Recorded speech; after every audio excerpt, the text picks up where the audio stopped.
Good morning student. बच्चों, last video में हमने बात करी थी रिप्रोडक्शन की। ठीक है, तो रिप्रोडक्शन में हमने देखा था कि ये कितने तरीके का होता है। 2 तरीके का होता है, असेक्सुअल रिप्रोडक्शन और सेक्सुअल रिप्रोडक्शन। तो आज हम बात करेंगे असेक्सुअल रिप्रोडक्शन की। ठीक है, मैंने आपको बताया था कि जो असेक्सुअल रिप्रोडक्शन है उसमें हमारे सेक्स ऑर्गन पार्टिसिपेट नहीं करते हैं। ठीक है, उसके बाद अब देखिए कि इसमें ना तो गैमीट का फॉर्मेशन होता है। ठीक है, और मैंने आपको बताया था कि ये पेरेंट के बिल्कुल क्लोन होते हैं, मतलब एग्जैक्ट कॉपी इसमें बनती है। ठीक है, और सिंगल सेल डिवीज़न होता है इसमें। ठीक है, सिंगल सेल में मोस्टली देखने को मिलता है आपका क्या, असेक्सुअल रिप्रोडक्शन।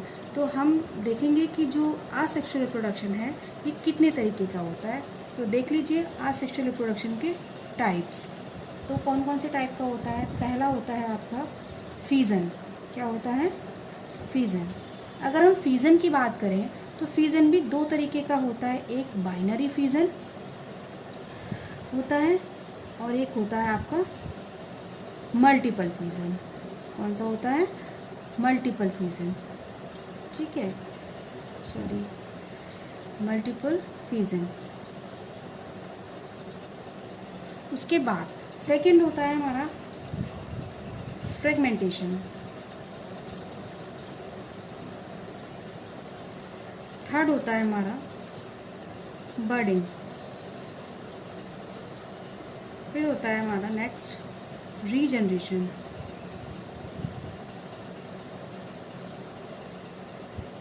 उसके बाद नेक्स्ट होता है spore formation and then vegetative propagation.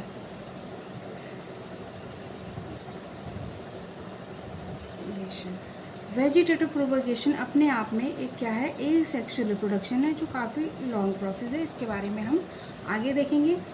ठीक है, मैंने सबसे पहले आपको कौन सा बताया, कौन कौन से टाइप के होते हैं, binary fusion, fragmentation, budding, regeneration, spore formation और वेजिटेटिव प्रोपोगेशन। तो जो बाइनरी फ्यूज़न होता है ये 2 तरीके का होता है। सॉरी, फ्यूज़न 2 तरीके का होता है, बाइनरी फ्यूज़न और मल्टीपल फ्यूज़न। ठीक है, तो सबसे पहले हम देखेंगे कि जो बाइनरी फ्यूज़न होता है इसमें क्या होता है। ठीक है, उसके बाद हम बात करेंगे मल्टीपल फ्यूज़न की। तो देखिए बाइनरी फ्यूज़न की बात करते हैं हम। बाइनरी फ्यूज़न, तो बच्चों बाइनरी फ्यूज़न नाम से क्लियर हो रही है कि जो बाई मतलब होता है 2। ठीक है, फ्यूज़न मतलब होता है स्प्लिट होना, यानी कि सेल का 2 पार्ट्स में, यानी कि 2 इक्वल पार्ट्स में डिवाइड हो जाना क्या कहलाता है, बाइनरी फ्यूज़न कहलाता है। इसमें क्या होता है कि जो हमारी ये हमें देखने को किस में मिलता है, यूनिसेलुलर ऑर्गेनिज्म में देखने को मिलता है। ठीक है, लाइक बैक्टीरिया, प्रोटोजोन्स। ठीक है, तो इसका एग्जाम्पल हम देखेंगे क्या, अमीबा। अमीबा में हम देखेंगे कि बाइनरी फ्यूज़न कैसे होता है। तो बच्चों देखिए ये आपका क्या है, एक अमीबा का स्ट्रक्चर है। ठीक है, अमीबा सिंगल सेल का होता है, तो ये मैंने एक सेल बना दी और इसका कोई शेप नहीं होता, तो ये किसी भी शेप में हो सकता है। ठीक है, तो सबसे पहले ये सेल बना दी मैंने। इसके अंदर क्या प्रेजेंट होता है, ये न्यूक्लियस प्रेजेंट होता है। इसको क्या बोलते हैं हम, न्यूक्लियस बोलते हैं। ठीक है, इसके चारों तरफ क्या प्रेजेंट होता है, ये साइटोप्लाज्म। इसको क्या बोलते हैं, साइटोप्लाज्म। ठीक है, अब जैसे सेल की बात करें तो ये सारी चीज़ें इसमें होंगी। अब क्या होगा, ये सेल, ये क्या है, पेरेंट सेल है। क्या है ये, पेरेंट सेल है। ठीक है, उसके बाद इसमें क्या होगा, अब ये डिवाइड होनी शुरू होगी। ठीक है, डिवाइड होनी शुरू होगी तो सबसे पहले इसमें क्या होगा, जो इसका न्यूक्लियस होगा ये क्या होगा, डिवाइड होना शुरू हो जाएगा। ठीक है, कब, इसकी फेवरेबल कंडीशन में। ठीक है, तो ये क्या होगा, डिवाइड होना शुरू हो जाएगा। बाकी इसमें हमारे क्या है, ये साइटोप्लाज्म है, वही जो अभी मैंने ऊपर बताया। और क्या है हमारा, फूड वैक्यूल भी इसमें प्रेजेंट होगा, क्योंकि इसे खाने की भी ज़रूरत होगी, बाकी अपनी सारे प्रोसेस करता है इसलिए। ठीक है, उसके बाद अब जब ये क्या होगा, इसमें न्यूक्लियस का डिवाइड शुरू होगा, हो जाएगा। डिवाइड होने के बाद फिर ये सेल फिर से आगे चल के फिर डिवाइड होगी और इसका जो साइटोप्लाज्म है ये भी इसमें ट्रांसप्लांट हो जाएगा। आपका ये न्यूक्लियस भी डिवाइड हो गया, फिर उसके बाद ये क्या डिवाइड हुआ, साइटोप्लाज्म भी इसका डिवाइड होना शुरू हो गया। उसके बाद ये दोनों अलग डॉटर न्यूक्लियाई बना लेंगे, डॉटर सेल बना लेंगे अलग अलग तरीके से, ठीक है, जिसमें अलग आपका न्यूक्लियस डेवलप हो जाएगा, अलग ही आपका क्या साइटोप्लाज्म डेवलप हो जाएगा, और इसे हम क्या बोलते हैं, डॉटर सेल बोलते हैं। क्या बोलते हैं, डॉटर सेल बोलते हैं। ठीक है बच्चों, एक बार फिर से रिपीट कर रही हूँ जिससे आपको क्लियर हो जाए बिल्कुल एकदम। और ये क्या है, हमारा बाइनरी फिजन है। ये क्या है, बाइनरी फिजन। ठीक है, और किस में देखा है हमने, ये अमीबा में देखा है। अमीबा इसका एग्जाम्पल है। क्या होता है इसमें, सिंगल सेल है, ठीक है, और क्या प्रेजेंट है इसके अंदर, साइटोप्लाज्म प्रेजेंट है जो लिक्विड फॉर्म में होता है। जस्ट सेंटर में इसके क्या है, न्यूक्लियस है। ठीक है, ये न्यूक्लियस ही सबसे पहले क्या होगा, इस सेल को डिवाइड करना शुरू करेगा इसकी फेवरेबल कंडीशन में। उसके बाद क्या डिवाइड हो जाएगा, ये लिक्विड जैसा सब्सटेंस है साइटोप्लाज्म, ये डिवाइड हो जाएगा। फिर दोनों डिवाइड होने के बाद एक अलग डॉटर न्यूक्लियाई बना लेंगे, तो इसी को हम क्या बोलते हैं, बाइनरी फिजन बोलते हैं। ठीक है, उसके बाद हम देखते हैं कि मल्टीपल फिजन क्या होला, क्या कहते हैं, मल्टीपल फिजन किसे कहते हैं। ठीक है, नेक्स्ट आपका आ जाता है क्या, मल्टीपल फिजन।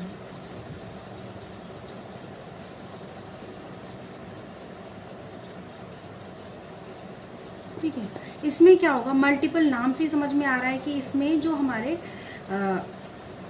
सेल है डिवाइड हो जाएगी बहुत सारी सेल्स में। ठीक है, तो उसे हम क्या बोलते हैं, मल्टीपल फिजन बोलते हैं।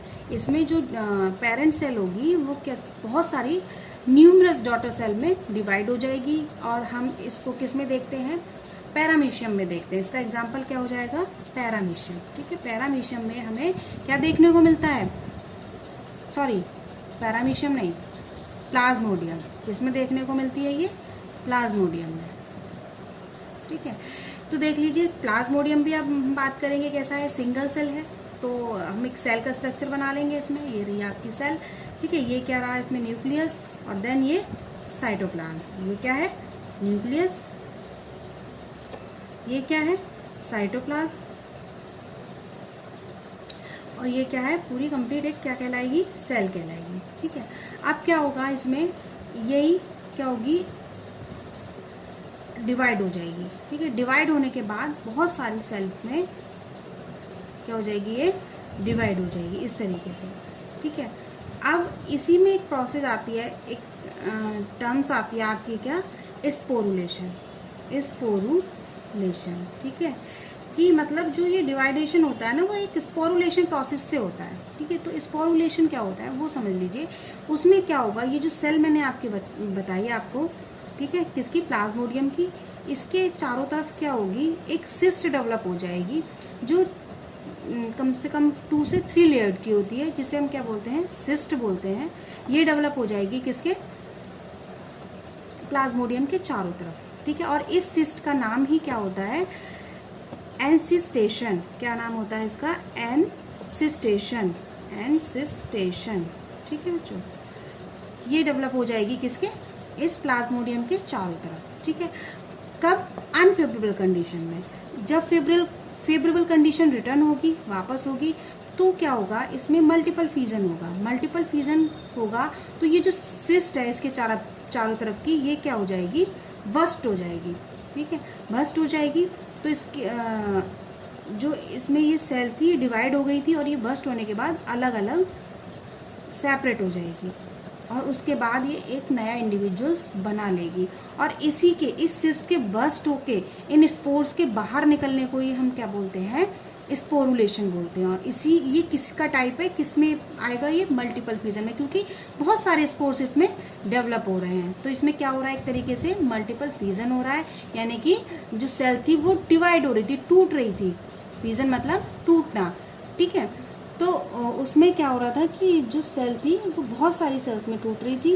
ठीक है, स्पोर रिलीज हो रहे थे इसमें, तो इसी को हम क्या बोलते हैं, स्पोरुलेशन बोलते हैं। फिर से एक बार इसको रिपीट कर रही हूँ जिससे आपको क्लियर हो जाए कि जो सेल होती है उसके चारों तरफ एक लेयर डेवलप हो जाती है, उस लेयर को ही हम क्या बोलते हैं, सिस्ट बोलते हैं, ठीक है। और क्या बोलते हैं इसको, एनसिस्टेशन बोलते हैं इस प्रोसेस को, जिस प्रोसेस से ये इसके चारों तरफ डेवलप हो रही थी, ठीक है। उसके बाद जब इसकी फेवरेबल कंडीशन आती है तो क्या होता है, इसमें मल्टीपल फ्यूजन के साथ जो सिस्ट थी ये बस्ट हो जाती है, ठीक है। और इससे बहुत सारे जो अमीबा थे, सॉरी जो प्लाज्मोडियम थे वो रिलीज हो जाते हैं, ठीक है। और इसी को हम क्या बोलते हैं, स्पोरुलेशन बोलते हैं, ठीक है। उसके बाद आ जाता है, ये कौन सी प्रोसेस थी इसका रिलीज होना, स्पोरुलेशन। कई बार पूछा जाता है कि स्पोरुलेशन क्या होता है, तो मैंने जो अभी आपको बताया इसे स्पोरुलेशन बोलते हैं। उसके बाद देख लीजिए अगला आ जाता है आपका फ्रेगमेंटेशन, कि फ्रेगमेंटेशन किसे बोलते हैं। तो देख लीजिए फ्रेगमेंटेशन किस में देखने को मिलता है,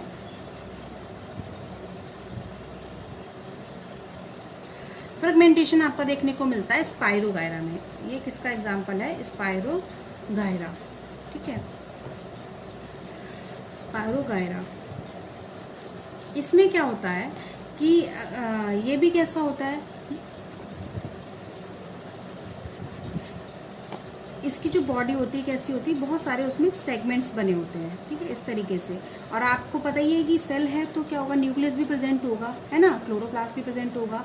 उसके बाद अब यही सेगमेंट्स क्या होते हैं, डिवाइड हो जाते हैं एक अलग अलग सेगमेंट्स में, और ये सेगमेंट डिवाइड होने के बाद एक नया इंडिविजुअल्स बना लेते हैं। नया इंडिविजुअल्स बना लेंगे तो इसी को हम क्या बोलते हैं, फ्रेगमेंटेशन बोलते हैं। इन्हीं ये जो है ये क्या है, फ्रेगमेंट्स हैं, ठीक है।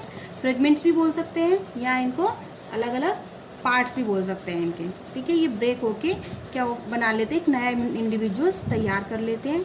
इन्हीं के फ्रेगमेंट्स अलग होंगे, सेपरेट होंगे, ठीक है, by the process of asexual reproduction, ठीक है। और आसेक्सुअल रिप्रोडक्शन में किसका टाइप, कौन सा टाइप हो गया, ये फ्रेगमेंटेशन, जिसमें क्या होगा कि जो ये फ्रेगमेंट्स हैं अलग होने के बाद एक नया इंडिविजुअल्स बना लेंगे, और इसी प्रोसेस को हम क्या बोलते हैं, फ्रेगमेंटेशन बोलते हैं, ठीक है। इसकी ये क्या थी, पेरेंट बॉडी थी, इसी ने डिवाइड किया और इनके सेगमेंट्स अलग हो गए, और जो ईच सेगमेंट थे वो क्या किया, इन्होंने ग्रो करके एक नया इंडिविजुअल्स बना लिया, ठीक है। तो इस प्रोसेस को हम क्या बोलते हैं, न्यू इंडिविजुअल्स बन गया, ये क्या बोलते हैं इस प्रोसेस को,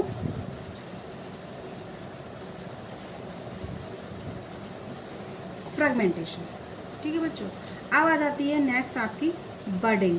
ये बडिंग क्या होती है, बडिंग हमें किस में देखने को मिलती है, ईस्ट में देखने को मिलती है। ये भी किसका टाइप है, आसेक्सुअल रिप्रोडक्शन का टाइप है, ठीक है। इसमें क्या होता है, जैसे सपोज करिए पेरेंट बॉडी है, तो इसमें क्या हो जाती है, एक बर्ड डेवलप हो जाती है इस तरीके से, ठीक है। या हम इस तरीके से यहाँ पे भी इस बर्ड को बना सकते हैं, ठीक है। इस तरीके से वो बॉडी के पार्ट में किसी भी पार्ट में वो बन जाती है, और वो बर्ड, ये पेरेंट बॉडी हो गई इसकी ईस्ट की, क्योंकि ये एग्जाम्पल किसका है, बडिंग का एग्जाम्पल क्या है, ईस्ट है, सॉरी वाई से बनेगा, ठीक है, YEAST, ठीक है। तो इसमें क्या होता है, इसके पार्ट में, किसी भी पार्ट में क्या हो जाती है, एक बर्ड डेवलप हो जाती है, और ये बर्ड बाद में डिडक्ट हो जाती है। मतलब एक ये कह सकते हैं कि इस जो ईस्ट होती है इसमें एक्सटर्नल एक ग्रोथ हो जाती है, आउट ग्रोथ हो जाती है, ठीक है, जैसे ये हो गई है, ठीक है। इसी को हम क्या बोल देते हैं, बड बोल देते हैं, ठीक है, जो आउटर ग्रोथ होती है, ठीक है। और यही बड बाद में डिडक्ट हो जाती है, इससे अलग हो जाती है, सेपरेट हो जाती है, और इन्हें एक नया इंडिविजुअल्स बना लेती है, ठीक है। ये बढ़ती, ये अलग हो गई, डिडक्ट हो गई, और इसने एक नया इंडिविजुअल्स बना लिया, ठीक है, इस बर्ड की फॉर्मेशन से, ठीक है। और इसमें आपको पता ही है न्यूक्लियस भी होगा, जो मैंने अभी ऊपर आपको बताया था, ठीक है। और फिर ये नया इंडिविजुअल्स बन गया, इसको हम क्या बोलते हैं, इस प्रोसेस को हम क्या बोलते हैं, बडिंग बोलते हैं, ठीक है। किस में देखने को मिलती है, ये ईस्ट में देखने को मिलती है, ठीक है। नेक्स्ट आपका आ जाता है रीजनरेशन, ठीक है। रीजनरेशन में क्या होता है, यहाँ समझा देती हूँ मैं रीजनरेशन को।